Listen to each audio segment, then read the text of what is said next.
What's going on, everyone? This is your commissioner back at it again here with the great Jake May, the Dak Street Boys. No Mikey, no LB today. He's taking the week off, so no recap from him, and then no week 6 preview from him.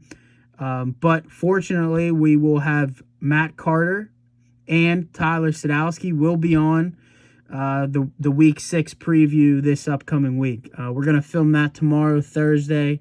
I'm going to be out of town Friday, Saturday, and Sunday, so I want to get that made and put out to you guys. So we're going to do that tomorrow. So look forward to me, Tyler, and Matt. But for today, me and Jake May going to bust through the week 5 recap. What game you want to start with? Yeah, let's go Paul and Scalos. How about that? Yeah, so Paul and Scalos, we had Scalos winning 148 to 102. For Scalos, big week from him, man. 27 from Metcalf, 20 from my boy CeeDee Lamb, who I just got rid of. And then the big surprise, 25 points from the Baltimore Ravens defense. Wow. 2 fumble recoveries, an interception, a touchdown, bunch of sacks.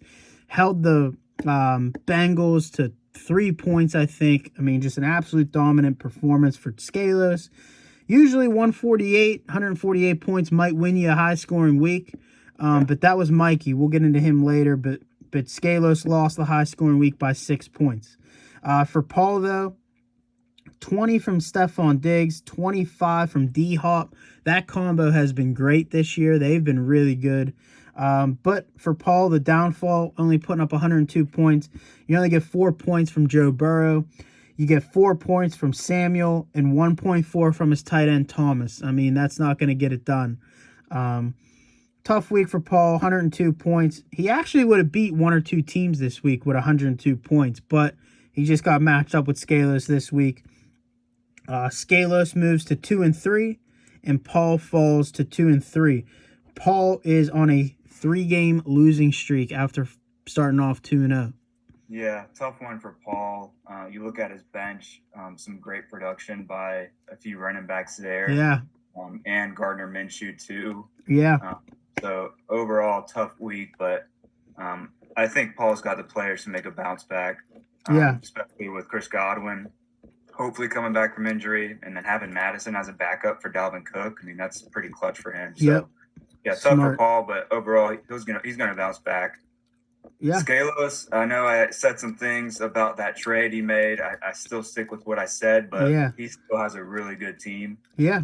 Like top to bottom with Ronald Jones. He's going to be a stud, I feel like, and Aaron Jones coming back off his bye. So, yeah, Scalos is going to be a scary team to play these coming weeks. Yeah, putting up 148 points without, really, who was his running backs this week? Yeah, Ronald Jones, Latavius Murray. Yeah, Ronald Jones, you get him going. You would think Leonard Fournette was going to take over and be this almighty, but Ronald Jones looks good. And if I'm Scalos, got some good production from his bench too. I'm trying to find another running back somewhere in a trade probably. Aaron Jones is going to be solid all year, so you got him as a solidified RB1. Yeah, maybe make a move there and maybe Hollywood Brown. Get rid of Hollywood Brown for an RB2 or something. Definitely Scalos can pull something there where he gets a decent RB2. An average RB2. I don't know if you can rely on Latavius Murray, but, you get an RB2 there. That's a scary team. For sure. Yeah. But in that game, me and you picked Nick Scalos to win. Mikey picked Paul Sham to win. So me and you picked that winner, right? So 1-0 there. You tell me what game you want to move to next. Yeah, let's go Mike and Mike. Yeah, Mike versus Mike. LB moves to 4-1. Mike G chilling with my homies falls to 3-2. This was a good game. Mikey put up 154 points, high scoring week. Mike Germ put up 135. 135 should win you some weeks. He would have beat everyone but 2 guys this week. So that's just very unfortunate. But for Mike, 33 from Mahomes. He had 25 from Gurley, who's been surprisingly really good. And then yeah. Will Fuller and Darren Waller get 15 each, combined for 30. I mean, there's nothing to say about Mike's team. I mean, Mike, he didn't get much out. I mean, Justin Jackson even looked a little good too. And then on his bench, he picked up Chase Edmonds, 20-some points. I mean, Mike's team, if those dudes, those lower name guys start to perform, I mean, Mike's looking at a solid team there. I mean, you put up 135 points, you'd think you win.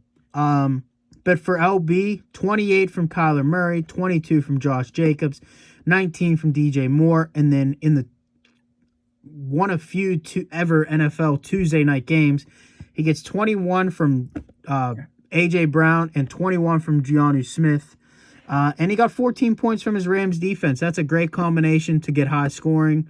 I keep saying it week in and week out. I'm not in love with Mikey's team. Yeah. I'm not. I don't love it. But Mikey? LB. LB, okay. Yeah, I'm just not in love with his team. I mean, you don't look at his team and be like, yeah, damn, he's gonna be 4-1, but he is. I mean, he's 4-1. Last year he went 13-0, 14, 15, and then lost in the championship to you. His one loss was in the championship, but the dude just wins in my league. I mean, he just wins. 4-1. I'll say this: for some reason, he can't beat me because I beat him a couple weeks ago. You were the one that beat him. Yeah, you're his kryptonite. He just can't get past you. So if he's Tom Brady, I'm Nick Foles. There you go.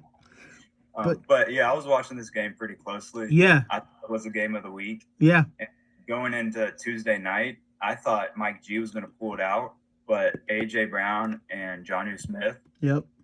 Putting up 40 plus. I mean, that's really what I think did it for LB. Yeah. But as you said, the names on his roster don't really stick out.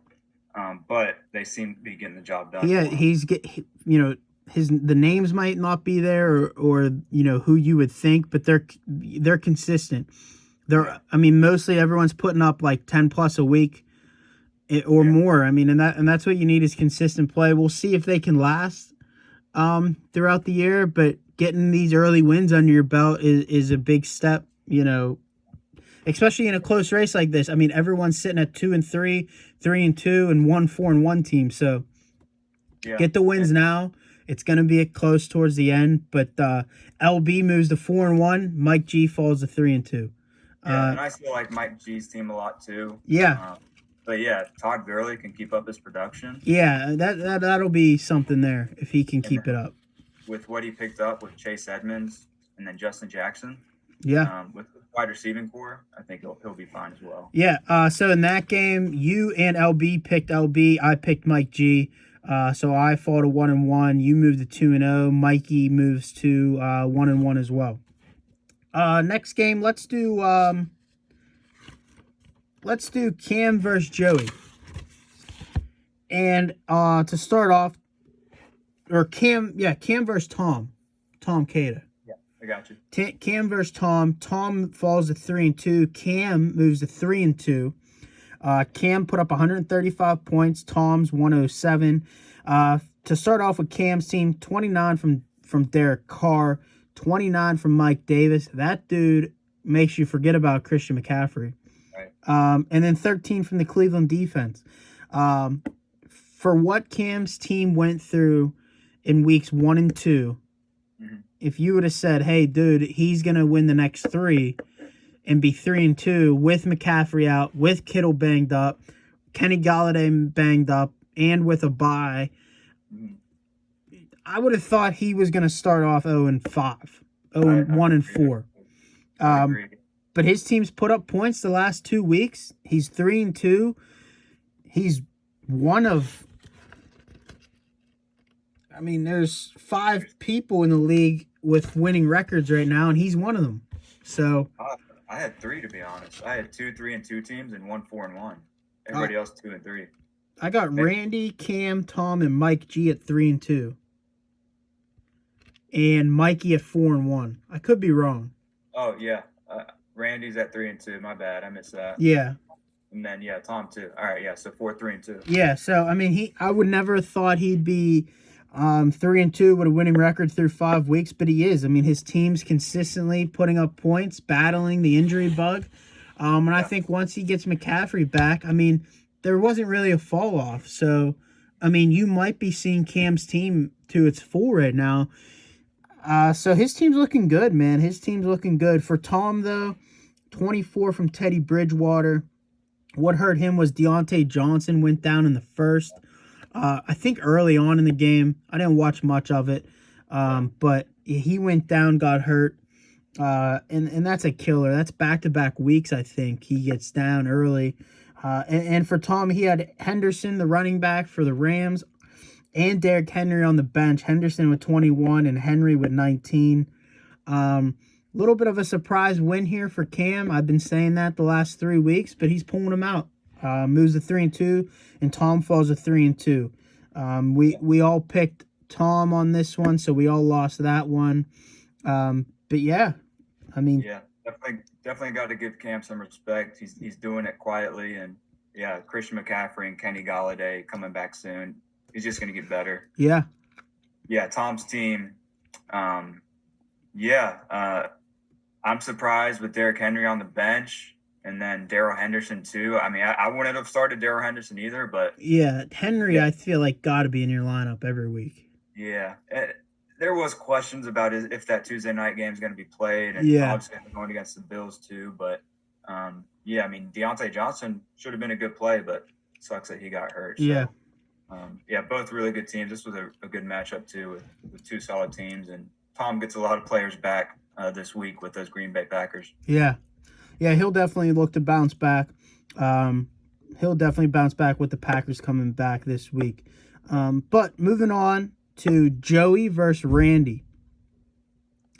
What's that? This was a surprise. I thought this would be I thought this would be a little high scoring too. Randy pulls it out 102-94. Randy moves to 3-2. Joey falls to 2-3. Start with Randy here. He gets 19 from Chris Carson, 19 from Kamara, 17 from Robert Woods. Other than that, it was kind of just iffy.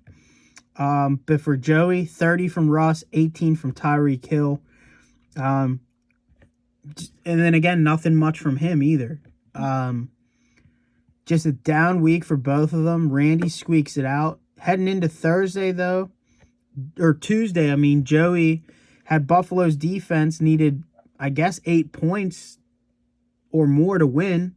Yeah. And they ended up with like -3. Yeah, you'd think the Bills would be able to put up. Yeah. 8 points. I wouldn't have felt confident if I was Joey heading into the game.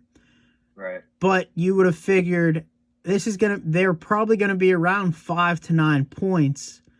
You'd think you might have a good shot, but they just did not show up. -3 points. Just gave Joey no hope. Yeah, but that's tough. I'm looking at the tight ends here in this matchup, and tough game for Ertz. Yeah. Higbee, I was looking at his past weeks. He's only had 1 week over 8 points.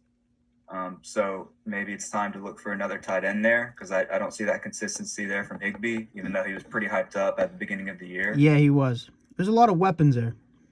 Yeah, definitely. A lot of mouths to feed for Goff. Yep. But looking at Joey's bench, you got Brandon Cooks there. Yeah, he had a week. Kind of tough to see Dearness Johnson there in your flex, but he had a gut feeling there, I'm assuming. Yeah.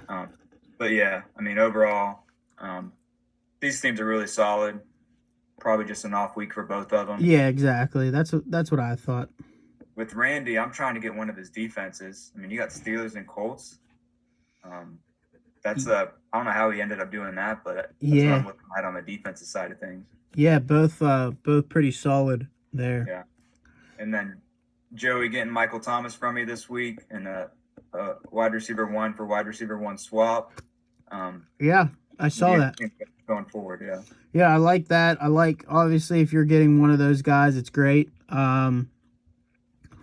I personally would feel a little bit better getting Tyreek Hill.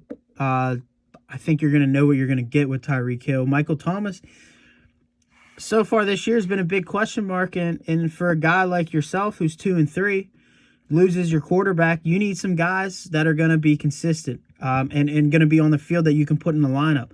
Michael Thomas hasn't been that this year, but who's to say after this week? I mean, he's back and ready. I mean, he could be putting up Michael Thomas numbers. Well, I'll be honest. Once Joey reached out to me, I said, "Hey, no, let me think about it," because I was stuck with Michael Thomas that long. I wanted to see him in a full game. Yeah, right. What ended up doing it for me is I looked at my schedule and I played Joey this week. Joey, who has Russell Wilson on a bye, Tyler Lockett on a bye, and now he's got Michael Thomas on a bye, while I have Tyreek Hill. Yeah. So that's sort of what pushed it over the top for me. And, trying to lock up that win. Trying to lock up that win each week. I mean, definitely a smart move for you. I think it's fair. Very reasonable both ways. You're both getting a better wideout. I guess it's just who you prefer. And there's nothing wrong with that.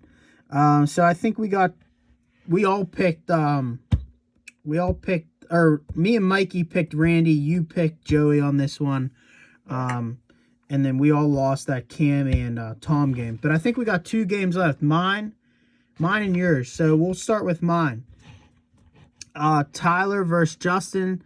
Tyler 126 to Justin's 104. Both teams 2-3. Tyler jumps to 2-3. I fall to 2-3. That's now 3 losses in a row for me. We all picked myself in this game. I figured it'd be pretty close. LB said it'd be a blowout. I don't know. I forget what you said, but it'd be close as well. Yeah. For me, I got 23 from Miles Sanders, which was pretty much off one play, 75-yard touchdown.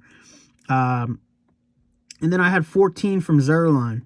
And then my biggest fall was Tyler Boyd coming down a little bit this week with a tough matchup against Marlon Humphreys with 8, and Amari Cooper with only 4, which was, I mean, he wasn't doing anything with Dak in there. Yeah. I mean, he was silent with Dak in there, and then when Dak comes out, unfortunately gets hurt. He did absolutely nothing the rest of the game. I'm a little worried about Amari Cooper moving forward. I still think he's obviously the number 1 there. But I'm not worried about him getting the ball. I'm worried about them moving back into focusing on Zeke. I was thinking about that too. Because you're not going to let Andy Dalton throw 45 times like they did with Dak. I think you're going to see more of like a 25-30 range with Dalton. You're gonna get those 25 attempts a game from Zeke, 25-30 a game now. But it'll be interesting to see there.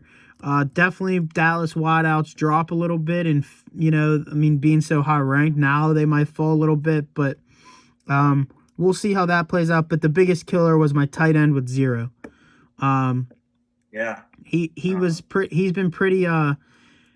He's been pretty involved in the Colts offense the past couple weeks, but I guess Jack Doyle came back this week and took every snap away from him because he barely played. And then he got banged up a little bit, so solid 0 on the board for him. That you have a player get 0, you're not going to win. But for Tyler, his guys did enough to win. Watson with 30, 21 from Ridley, 24 from Kelsey, I think 19 from Robbie Anderson. Solid game. I thought I had maybe a shot with -4 points from his defense. But getting 0 and 4 from Amari Cooper, 4 points out of your wide receiver 1 and tight end combined, I shouldn't expect to win. I had hope last night with Josh Allen, maybe put up 44 for a win. He's done it a couple times this year, but they just looked out of it. So Tyler gets the upset win there, moves to 2-3. I fall to 2-3.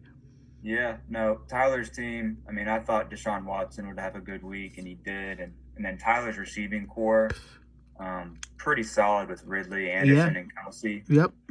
I feel like he's been trying to package them up for, a better group of players there with some other guys in the league. But if I'm him, I'm kind of sticking with them and seeing what Le'Veon ends up doing. Well, maybe. moving forward and for Tyler, he has no running backs right now. Yeah. Josh Kelly was a disappointment the other night, Monday night. Mhm. And Le'Veon Bell is just not on the team right now. I mean, you would think he's going to get picked up. I mean, I would put money on that he gets picked up. But how long does that take? Yeah. And then you got Mr. 75, Malcolm Brown there on the bench, not really doing much either. No. So, I mean, Bell, he's not going to get signed this week and not play. And then maybe he gets signed middle of next week. I mean, is he going to play? So you're looking at maybe at least a week for sure, maybe 2. It might be 3 weeks until you could be like, hey, I'm going to put him in my lineup. Yeah. So no, I agree. I mean, I think if I'm Tyler, I'm maybe saying, hey, shooting some offers out, Robbie Anderson for Miles Sanders, something like that, where it's a wide receiver, needy team for a running back. Yeah. And so, but yeah, your team, you'll be fine going forward. I had a tough week. I had a couple tough matchups. Yeah. Tight end on a bye. I don't expect much from my tight end. I'm hoping for like 7 or more a week, and just 0 out of this guy sucked. Yeah. So I really like Hawkinson. Yeah. I think he'll maybe give you 9 a week, maybe a little more. But, yeah. Yeah, you got 2 stud quarterbacks there too. Justin Herbert's been putting up some numbers. Yeah, man, you're going to be fine. But yeah, overall shocker, to be honest, from Tyler this week. Yeah, it really was. I was pretty shocked myself. But moving on to the last game, you versus Matt Carter. You versus Matt. Matt puts up 132 points. You only put up 100. You fall to 2-3. Matt moves to 2-3. For your team, big loss in Dak. That I'm a Cowboys fan, so that hurts there. But I feel for you there. Dak's been strong. Hella numbers these 4 weeks. You hate to see a guy like him go down and get hurt just that bad. He'll be done for this year, and hopefully he comes back next year. And gets paid. Yeah, and gets some money in his bank. But for you, Allen Robinson with 19, your kicker had 15, but you had nothing from McKinnon, nothing from the defense. Just hardly anything to get going this week. Was the struggle of a week. But for Matt, though, his wideouts are unreal. Mike Evans, 15. Thielen, 29. Keenan Allen, 10. He did get hurt. And then Hunter Henry with 12. And then Zeke had a good game again. He's going to only get better. My thing with Matt is if he can get Montgomery to be just a little bit above average, a little bit consistent, to be like, he's my RB2, I'm going to get 10 plus a week from him. Matt has one of the best teams going. Yeah, you're absolutely right. And I feel like I've been in Matt's situation in years past before where you have like 2 on the verge running backs in Singletary. Yeah. Uh-oh. Jake, you out of here, brother. Shit. All right. I think we're good. Yeah. No. But I thought that was me, to be honest. But yeah, Matt's wide receiving core, like Tyler's, really solid. Even Mike Williams there on the bench for him. Yeah. And Keenan Allen is out. I said it last week in our week 5 or whatever review. Matt's got an intimidating team, and I think he does. He really does. Yeah, my team gonna have to think of some, name changes this week, or maybe I just keep that the same.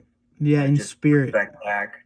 In spirit. Remember him, but hopefully Tannehill. He had a good week this week. Hopefully he could step in. But I got to figure out this RB2 position because I'm pretty worried about that. Yeah. Overall, though, it was a great week. Standing wise, we have LB sitting at the top with the only 4-1 team. Then we have Randy, Cam, Tom, and Mike Germ at 3-2. And then we have a clusterfuck of people.